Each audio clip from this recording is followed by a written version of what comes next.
My fiancé demanded, delete every female contact or the wedding is off. I said, consider them deleted. Then I deleted her too and married her maid of honor. She found out when the wedding invitations arrived with the same date but different bride. The venue said they'd never seen someone faint in their office before. I, 28 male, just married the love of my life last month. Plot twist. It wasn't the woman I was engaged to 6 months ago. Let me rewind to January. I was engaged to Brianna, 26, for about a year. We dated for 3 years before that. Her maid of honor was Luna, 27, who'd been Brianna's friend since middle school. Important detail, Luna and I became close friends through wedding planning because Brianna always delegated the boring stuff to her. The ultimatum came on a Thursday night. Brianna had been getting progressively more jealous and controlling. First it was, why do you need female friends? Then it became, I don't like when you talk to women at work. The final straw for her was when my cousin Thea wished me happy birthday on social media with a photo from our childhood. Delete every female contact from your phone. Now, that's insane. Half of them are family. I don't care. Even family, no women except me and my mom. Your mom? Why would I have your mom in my phone but not my own sister?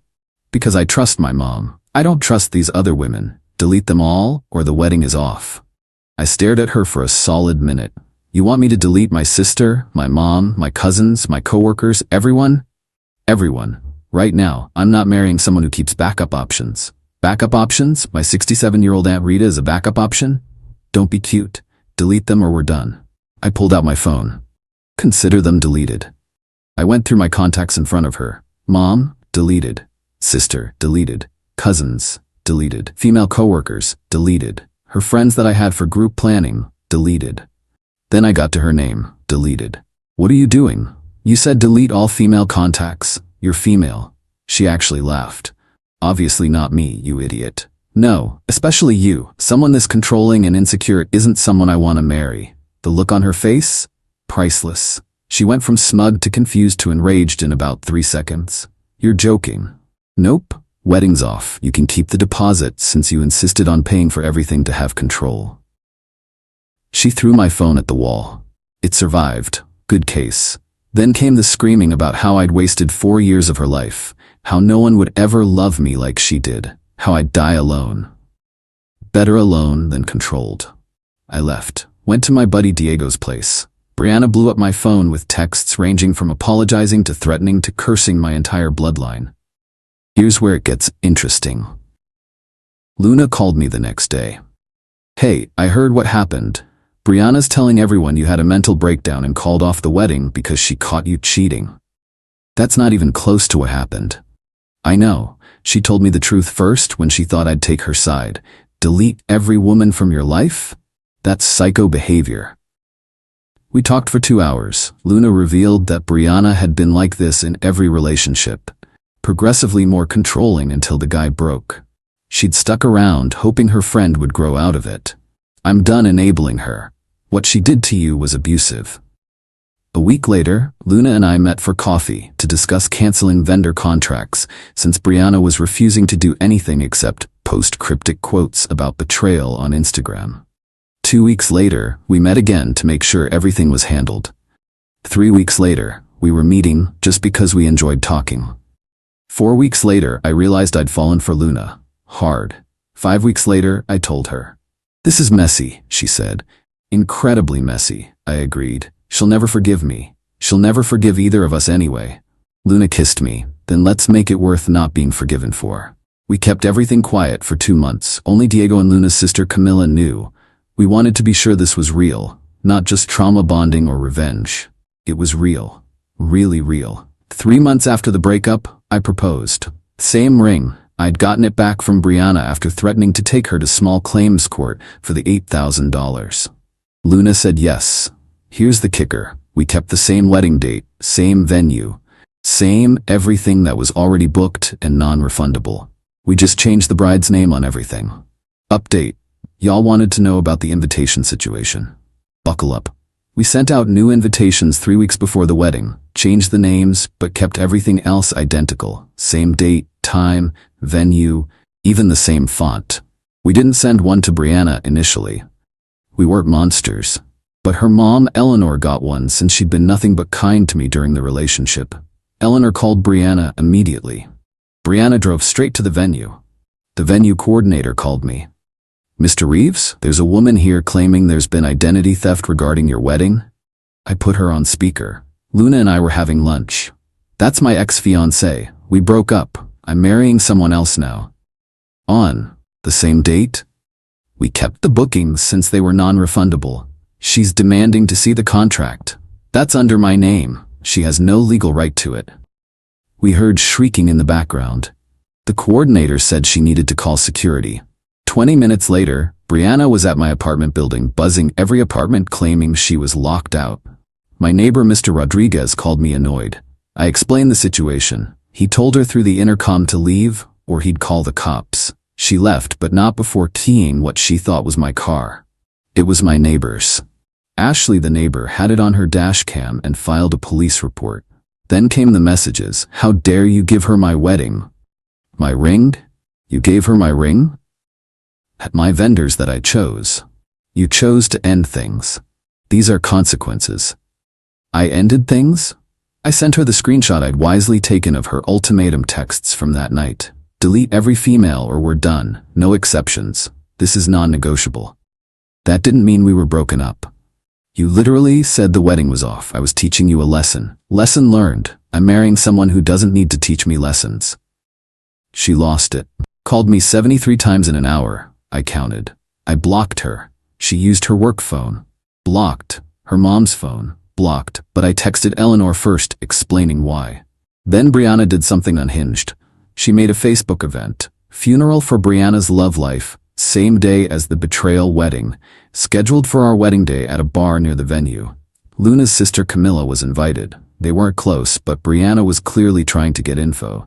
Camilla accepted and screenshotted everything.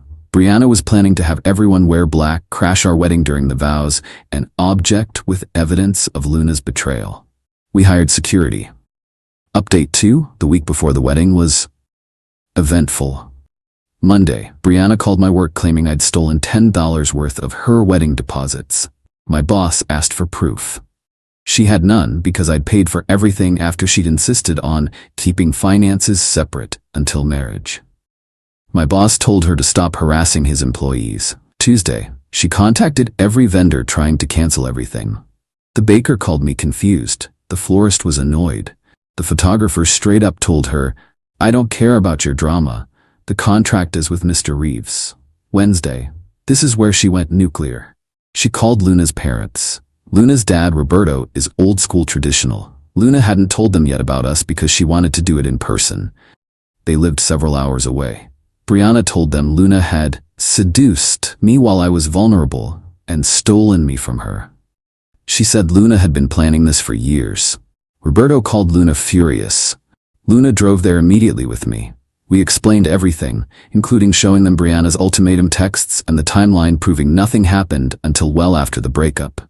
Luna's mom, Carmen, was the one who spoke first. "So Brianna wanted you to delete your own mother from your phone?" "Yes." "And your sister?" "Yes." Roberto stood up, walked to his cabinet, and pulled out a bottle of tequila. "Anyone who asks a man to abandon his mother is no woman at all. Luna, you have my blessing." Plot twist. Roberto had never liked Brianna. She always talked about Luna like she was her servant, not her friend. Thursday, Brianna's funeral for her love life event got taken down by Facebook for targeted harassment after multiple people reported it. She made another one. It got removed too. Friday, the day before the wedding, Brianna made one last play. She showed up at the rehearsal dinner with a +1, my ex from college, Zoe, who'd cheated on me 6 years ago. "I thought you should know who you're marrying," Brianna announced loudly. "Luna contacted Zoe while we were together. She's been obsessed with you." Zoe looked confused. "What?" "She added me on Instagram last month asking for veggie dip recipes. After you two were already together." Brianna's face went red. "That's not, you said. You said you'd pay me $200 to show up and say Luna was obsessed with him. I need the money but not enough to lie." Zoe looked at me. "Congrats on the wedding. Sorry about this." She left. Brianna stood there, humiliated. Diego started slow clapping, then Roberto, then everyone. She ran out crying. Update 3. The wedding day. Oh my god. Despite hiring security, Brianna managed to cause chaos because of course she did.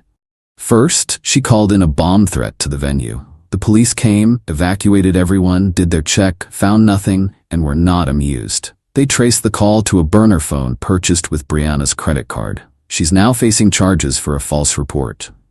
While we were evacuated, standing in the parking lot in our wedding attire, Luna said, "We could just go to the courthouse and let her win? Never mind, let's get married out of spite." We did get married. But not before incident number 2. Brianna had recruited her brother Tanner to infiltrate as a photographer's assistant. He was caught by security trying to pour red paint on Luna's dress while it hung in the bridal suite. Security detained him. He immediately ratted out Brianna, showing texts where she promised him $500 to accidentally ruin the dress. Incident number 3 happened during the ceremony. Despite security, Brianna's mom Eleanor was still invited. We genuinely felt bad for her. Eleanor stood up during Speak Now or Forever Hold Your Peace, which we'd specifically told the officiant to skip, but she went rogue. "I need to say something."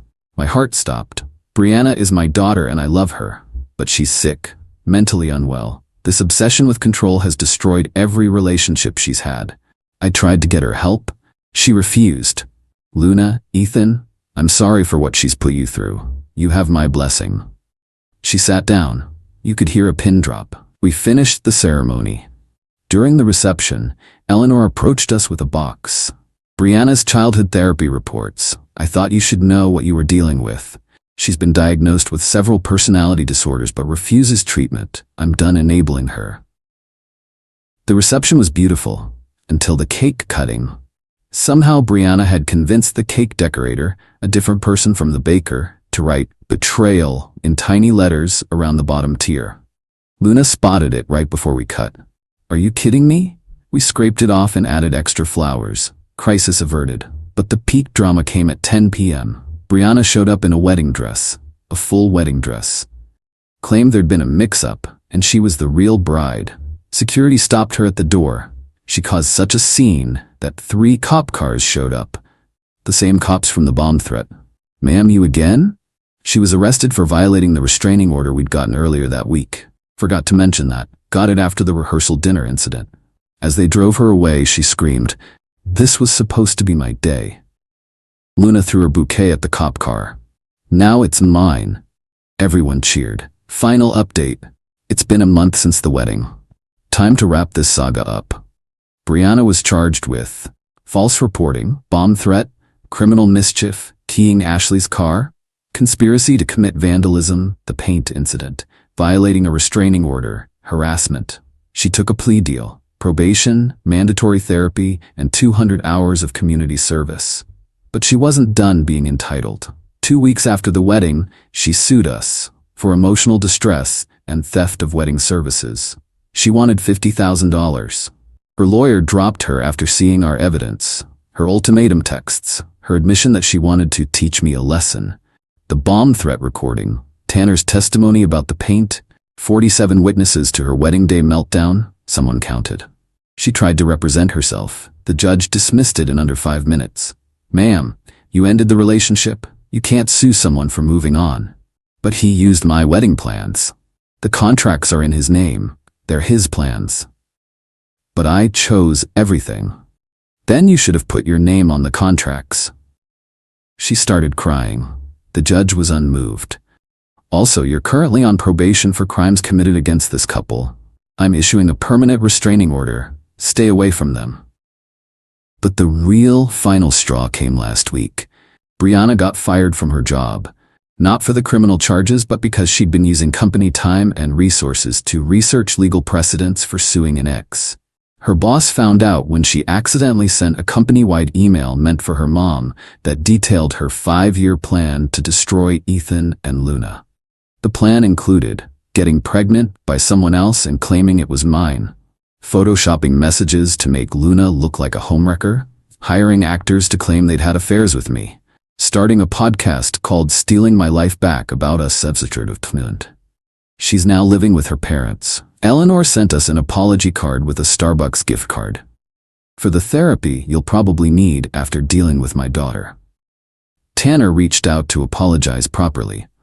Turns out Brianna had been blackmailing him with embarrassing college photos. We convinced him to go to the police, add extortion to her charges. Last I heard through the grapevine, she's been banned from 3 wedding venues in town for calling and threatening them not to host homewreckers. She started a blog about surviving narcissistic abuse where she rewrites history. She got engaged to someone she met in court-ordered therapy. That's gonna go well. Her new fiancé already messaged me asking if the stories about her were true. I sent him screenshots of everything. He thanked me, but is still with her. That's his problem now. Luna and I are doing amazing. We're in couples therapy, preventatively, to make sure we started this right despite the chaos. The therapist said we have the healthiest communication she's seen in newlyweds. We're moving to a new city next month for Luna's job. Fresh start, no drama, no Brianna. Oh, and remember the photographer? He included a special album of just Brianna's meltdown moments. We're not proud enough to frame them, but we definitely kept them. To everyone saying this is fake, I have a permanent restraining order security footage and a wedding video featuring a bomb squad. Can't make this up. To everyone asking why I didn't see the red flags sooner, love is blind, but ultimatums are eye surgery. Eleanor still texts Luna occasionally. Apparently, Brianna is demanding her new fiancé delete all his female contacts. Some people never learn, but I did. I learned that when someone shows you who they are through controlling, manipulative behavior, believe them. Don't wait for it to get better. It won't. I also learned that sometimes the best person for you is standing right there, holding vendor contracts and telling you your ex is crazy while offering to help you fix everything she broke. Luna just read this over my shoulder and added, I learned that recycling is good. Even engagement rings. We're happy. Genuinely, boringly, wonderfully happy. And Brianna? Well, she's blocked on everything, but Eleanor mentioned she's trying to sue the venue now for allowing the wrong bride. Good luck with that. Edit. Stop asking for the meltdown photos. We're not that petty. Okay, we are. But we're not trying to get sued again. Edit 2. To the 3 people who found Brianna's blog and shared it, please stop. Let her shout into the void. It's probably therapeutic. Edit 3. Her new fiancé dumped her. He messaged to thank me for the screenshots. Apparently she'd already demanded he cut off his sister. Dude ran. Smart man.